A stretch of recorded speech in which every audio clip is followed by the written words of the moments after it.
নমস্কার, আশা করি সবাই ভালোই আছেন। সুমতি কিচেন উইথ ব্লগ থেকে সবাইকে স্বাগত। আজকে আমি ক্ষীরের পান্তুয়া বানিয়েছি, সেইটাই হচ্ছে সার্ভ করে দিচ্ছি। আজকে ক্ষীরের পান্তুয়াগুলো পুরো দোকানের মতন হয়েছে, নরম একবারে তুলতুলে হয়েছে। কিভাবে হচ্ছে ক্ষীরের পান্তুয়াগুলো বানালাম আপনারা প্রথম থেকে শেষ পর্যন্ত দেখবেন, আশা করি ভালোই লাগবে। আসুন তাহলে দেখুন কিভাবে ক্ষীরের পান্তুয়া বানালাম। এখানে আমি 200 গ্রাম ক্ষীর নিয়েছি, দেখতেই পাচ্ছেন ক্ষীরটা, এইগুলোকে খোয়া ক্ষীর বলে। এই ক্ষীরটাকে আমি মিক্সার বাটিতে দিয়ে গুঁড়ো করে নেব। আর সামনেই আমাদের হচ্ছে মন্দিরে হচ্ছে পুজো হচ্ছে, ঘন্টা বাজছে, শুনতেই পাচ্ছেন আপনারা। আমাদের বাড়ির পাশেই হচ্ছে মন্দির। আর এই দেখুন ক্ষীরটা মিক্সার বাটিতে দিয়ে গুঁড়ো করে নিলাম, আর কিছুটা আছে ওইগুলোকে গুঁড়ো করে নেব।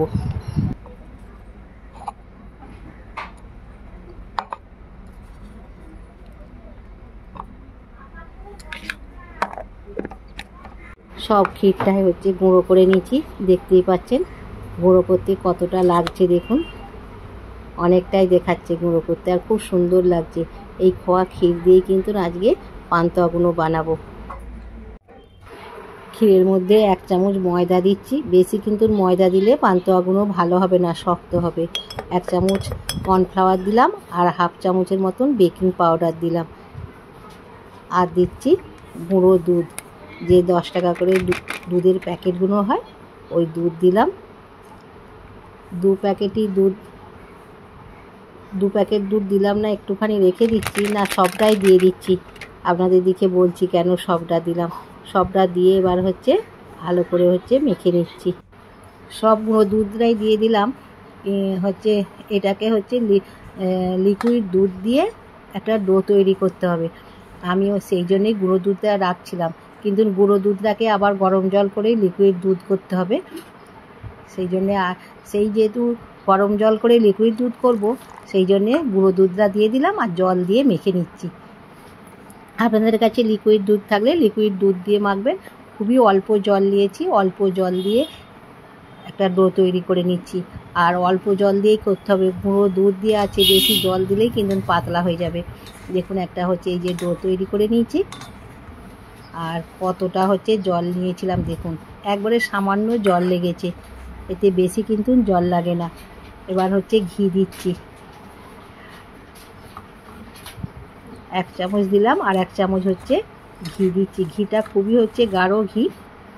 আর 1 চামচ ঘি দিলাম, 2 চামচ ঘি দিয়েছি, দিয়ে ভালো করে হচ্ছে আবার থেসে নেব। আপনারা যখন গুঁড়ো দুধ দেবেন তখনই ঘিটা দিয়ে ময়ম করে নিতে পারেন। ভালো করে থেসে নিচ্ছি। এই রকম করে ভালো করে কিন্তু থেসতে হবে, তবেই হচ্ছে পান্তুয়াগুলো ভেতরটা নরম হবে, ফুলবে, আর রসটা ভালো ঢুকবে। আর যদি ভালো করে থেসা না হয় পান্তুয়াগুলো ভেতরটা কিন্তু শক্ত হবে। খুব ভালো করে থেসে নিতে হবে, একটু সময় নিয়েই থেসতে হবে। দেখুন খুব ভালো করে থেসে নিয়েছি, মোলায়েম হয়ে গেছে।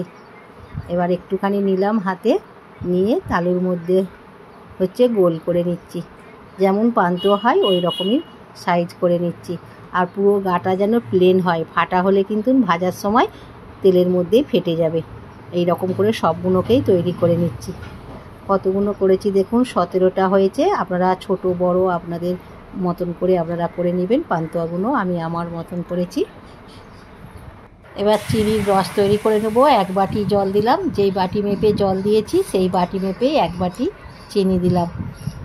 আর 3-4টে হচ্ছে 5টা ছোটো এলাচকে ফাটিয়ে দিয়েছি চিনির রসটা, তাহলে এলাচের একটা গন্ধটা খুব ভালো লাগবে, রসে পান্তুয়াগুলো সুন্দর সেন্ট হবে।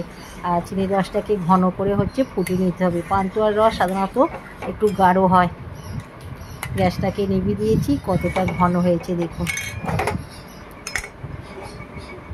কড়াতে তেল দিয়েছি, তেলটা গরম হয়ে গেছে। এবার পান্তুয়াগুলো তেলের মধ্যে ভেজে নেব। একটা একটা করে পান্তুয়াগুলো তেলের মধ্যে ছেড়ে দিচ্ছি। আর তেলটা একটু গরম হয়ে গেছে, একটু মিডিয়াম আছে ভাজলে ভালো হয়। আমার তেলটা একটু গরম হয়ে গেছে, আর সেই জন্য এই পান্তুয়াগুলো একটু বেশি কড়া করে ভাজা হয়ে গেছে। তেলের মধ্যে ছাড়তে ছাড়তে ওইগুলো লাল হয়ে গেছে। একটুখানি গ্যাসটাকে কমিয়ে দেবো। কড়াটাকে নাবিয়ে নিয়েছিলাম, নাবানোর পর আবার হচ্ছে একটু ঠান্ডা হতে তারপরে আবার ভাজছি, নাহলে পান্তুয়াগুলো পুরো কালো হয়ে যেত। আপনারা একটু মিডিয়াম আঁচ করেই হচ্ছে ভাজবেন পান্তুয়াগুলো।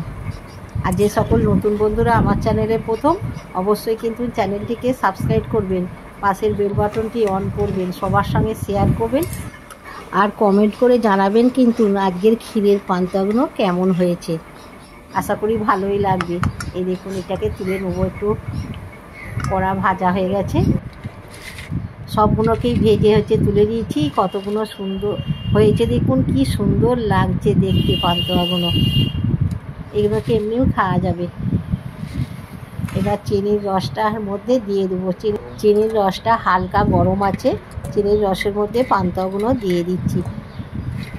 আর রসের মধ্যে দিয়ে একটু ফুটিয়ে নিতে হবে, তাহলে ভেতরে রসটা হচ্ছে ঢুকে যাবে, পান্তুয়াগুলো খুবই নরম হবে। এই দেখুন হচ্ছে ফুটিয়ে নিচ্ছি, একটু নাড়াচাড়া করে নিচ্ছি। 1-1.5 মিনিটের মতন ফুটিয়ে নিয়েছি। এবার নাবিয়ে নিয়েছি। এবার এটাকে হচ্ছে 1 ঘন্টার মতন রেখে দেবো চাপা দিয়ে, তাহলে ভেতরে রসটা ঢুকে যাবে, পান্তুয়াগুলো খুবই নরম হবে। 1 ঘন্টা রাখিনি, আমি 40 মিনিটের মতন রেখেছিলাম আর তুলে নিয়েছি। দেখুন কতটা নরম হয়েছে আর ভেতরে রস ঢুকেছে। দেখুন একটা ভেঙে দেখাচ্ছি, দেখুন কতটা নরম হয়েছে। দেখুন একবারে নরম তুলতুলে হয়েছে, পুরো দোকানের মতন হয়েছে। তাহলে বন্ধুরা নিশ্চয়ই প্রথম থেকে শেষ পর্যন্ত দেখলেন আজকে ক্ষীরের পান্তুয়া কিভাবে আমি বানালাম। এখানে হচ্ছে এবার সার্ভ করে দিচ্ছি। আবার কোনো একটা নতুন রেসিপি নিয়ে দেখা হবে। ততক্ষণে আপনারা সুস্থ থাকবেন, ভালো থাকবেন আর অবশ্যই আমার পাশে থাকবেন। নমস্কার।